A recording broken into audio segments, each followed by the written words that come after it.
வணக்கம் நேயர்களே. இது channel G. Welcome back to another episode of channel G. வெளிச்சத்திற்கு வாங்க என்ற தொடர் பாலஜோதிடம் என்ற வார இதழில் வெளிவந்து கொண்டு இருக்கிறது. அதனை உங்களுக்கு படைக்கிறோம். கேட்டு மகிழுங்கள். கருத்துக்களை சொல்லுங்கள். இனி சிந்தனைக்கு வருவோம். வெளிச்சத்திற்கு வாங்க. அலுவலகத்திலாவது அல்லது உறவில் நடக்கும் ஏதாவது ஒரு நிகழ்ச்சியாலாவது என எப்போதாவது நாம் அவமானப்படும்படியான அல்லது மனக்காயம் ஏற்படும் படியான சூழல் ஏற்பட்ட அனுபவம் நம்மில் பலருக்கு இருந்து இருக்கும். இதை தவிர்க்கவும் முடியாது. நமது பக்கம் தவறே இல்லாத போது இது போல நடந்து விட்டால் அதை ஏற்கவும் முடியாது. அந்த மன உளைச்சலில் சிலருக்கு தூக்கம் வராது. சிலர் இதையே சொல்லிக் கொண்டு தனியாக புலம்பிக் கொண்டு இருப்பார்கள். இது போன்ற சமயங்களில் நமது செயல்பாடுகள் 3 விதமாக இருக்கும். அவை அவமானப்படுத்தியவரை பழி வாங்க வேண்டும் என்று வாய்ப்பை தேடிக் கொண்டிருக்கும் நிலை. இது போன்ற சந்தர்ப்பங்களினால் நமது நேரமும் விரயமாகும். உழைப்பு அல்லது சிந்தனை என அனைத்தும் வீணாகும். இதைவிட உட்பகை வளர்ந்து அவருக்கும் நமக்கும் உள்ள நட்பு உறவில் விரிசல் ஏற்பட்டுவிடும். அவர் இருக்கும் இடத்தை அல்லது அவர் ஒரு நிகழ்ச்சிக்கு வந்தால் நாம் போகாமல் தவிர்ப்பது போன்ற நிலை ஏற்படும். இது நல்லுறவு பேணுவதில் சிக்கல் இருக்கும். அல்லது அவரை அந்த சம்பவம் நடந்த போதே அவரை எதிர்த்து திட்டி பேசி நமது நிலைப்பாடுகளை உறுதிப்படுத்துவது போல, அல்லது இந்த அவமானத்திற்கு பொறுப்பாளி நான் இல்லை என நமது ஏக்கத்தையும் வருத்தத்தையும் வெளியே கொட்டி தேவையில்லாமல் ஒரு விரோத உணர்வுகளை ஏற்படுத்தி தருவது போல இருக்கும். இது கடினமான வார்த்தைகள் அல்லது உணர்வுகளில் அமைந்து விட்டால் சிக்கல் பெரியதாகவே இருக்கும். அல்லது அது போன்ற சமயங்களில் அமைதியாக இருந்து அல்லது அமைதியாக விலகி இன்னொரு வாய்ப்பில் அல்லது தனியாக ஒரு சந்தர்ப்பத்தில் அவருக்கு சொல்லி அவருக்கு புரிய வைக்கும்படியாக இருக்கும். இதில் எதை செய்வது என்று உங்களுக்கு சொல்வதை விட, நமக்கு சோதிட அமைப்பு அன்றைய நாளில் எப்படி இருக்கிறதோ அப்படி தான் அது நடக்கும். புத்தி கர்மானுசாரணி என்பது போல நமது புத்தி கர்மத்தை ஒட்டி தான் அமையும்.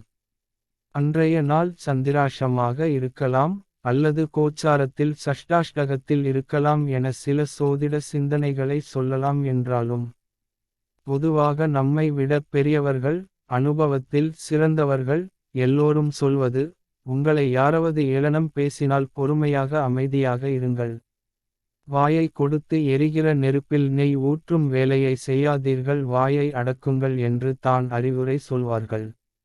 அட ஆமாங்க, ஆனால் இயல்பில் அது முடியலையே என்று சொல்ல வரும் உங்கள் குரல் காதில் விழுகிறது. ஆனால் இப்போ சொல்ல வரும் விஷயம் என்ன என்றால், ஏன் அவர்கள் அப்படி சொல்லி இருக்கிறார்கள் என்று தெரியுமா என்று சிந்தனை தான். இங்கே தான் சோதிட சிந்தனை பொதிந்து கிடக்கிறது என்று சொன்னால் ஆச்சரியமாக தான் இருக்கும். உங்களை அவமானப்படுத்துபவர்கள் அல்லது மன காயத்தை ஏற்படுத்துபவர்கள் 6ஆம் இடம் என்பது உங்களுக்கு தெரிந்து இருக்கும். அதாவது உங்கள் ஜாதகத்தில் குரு இருக்கும் இடத்தில் இருந்து 6ஆம் இடத்தில் அவர்கள் ஜாதகத்தில் குரு இருக்கும். அட போங்க சார், இதை எப்படி தெரிந்து கொள்வது? அவர்கள் ஜாதகத்தை வாங்கி அதை சரிபார்த்து அதுக்குள்ள கோபமும் வேகமும் போயிடும் என்று நீங்கள் கிண்டல் செய்வது புரிகிறது. 6 என்பது அவமானம் அல்லது மன காயம் என்றால், அதை வெளிப்படுத்தும் உணர்வு அல்லது செயல்முறை என்பது 3ஆம் இடம் இல்லையா? ஆக இந்த 6க்கு 3 இடம் 8 இல்லையா? 6 இல் இருந்து எண்ணி பாருங்கள். இது தான் அவமானத்தை அல்லது மன காயத்தை ஏற்படுத்தும். 8ஆம் இடம் அவமானம் குறிக்கும் இடம் இல்லையா? அப்படியானால் அதற்கு நிவர்த்தி என்ன என்று கேட்க வருகிறீர்கள், புரிகிறது. அந்த 8ஆம் இடத்திற்கு 12ஆம் இடம் 7ஆம் இடம் தானே. இந்த ஒரு பாவகத்திற்கும் அதன் 12ஆம் பாவகம் தன் பலம் இழக்கும் இல்லையா? அந்த வகையில் 8 இல் இருந்து 7 இடங்களை எண்ணி பாருங்கள். இது தான் நிவர்த்தி தரும் இடம். இது லக்கினத்திற்கு 2ஆம் இடமாக அமைந்து விடுகிறது அல்லவா? சரி, இந்த 2ஆம் பாவக காரகம் என்ன என்று சோதிட ஆர்வலர்களுக்கு தெரியும். அது தான் வாக்கு ஸ்தானம் அல்லது பேச்சு தானே. அதனால் பேச்சை சிக்கனமாக அல்லது வாக்கை கவனமாக உணர்ச்சி வசப்படாமல் பொறுமையாக கையாண்டால் அவமானத்தால் ஏற்படும் உணர்வு குறையும் அல்லது மறையும் என்பதை புரிந்து கொள்ள முடிகிறது இல்லையா? இந்த சோதிட சிந்தனையை கருத்தில் வைத்து தான் நமக்கு அறநூல்கள் ஆறுவது சினம் என்றும் பிறர் பழித்து பேசும் போது பொறுமையாக எதிர்வாதம் செய்யாமல் வாய் சொற்களில் அடக்கம் இருக்க வேண்டும் என்றும் பழி அவமானம் மனகாயம் ஏற்படும் சமயங்களில் கையாளும் நிவாரணம் சொல்லி இருக்கிறார்கள் என்றால் ஆச்சரியமாக இருக்கிறது அல்லவா?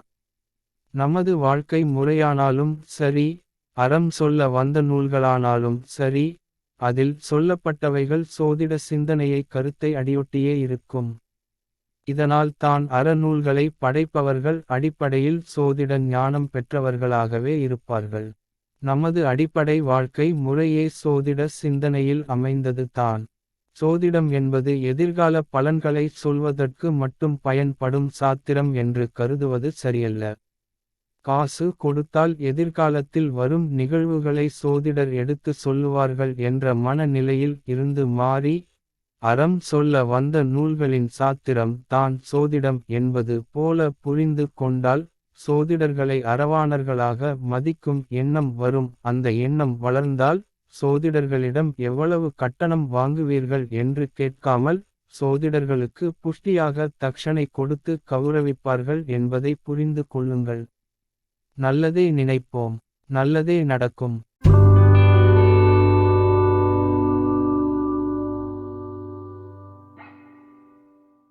அன்பு நேயர்களே, உங்களுக்கு விருப்பமான நிகழ்ச்சிகள் சேனல் ஜி-யில் தினம் ஒளிபரப்பாகிக் கொண்டு இருக்கிறது. உங்கள் கருத்தை எங்களுக்கு எழுதி அனுப்புங்கள். எங்களுக்கு எழுதி அனுப்ப வேண்டிய முகவரி podcastchannelg@gmail.com.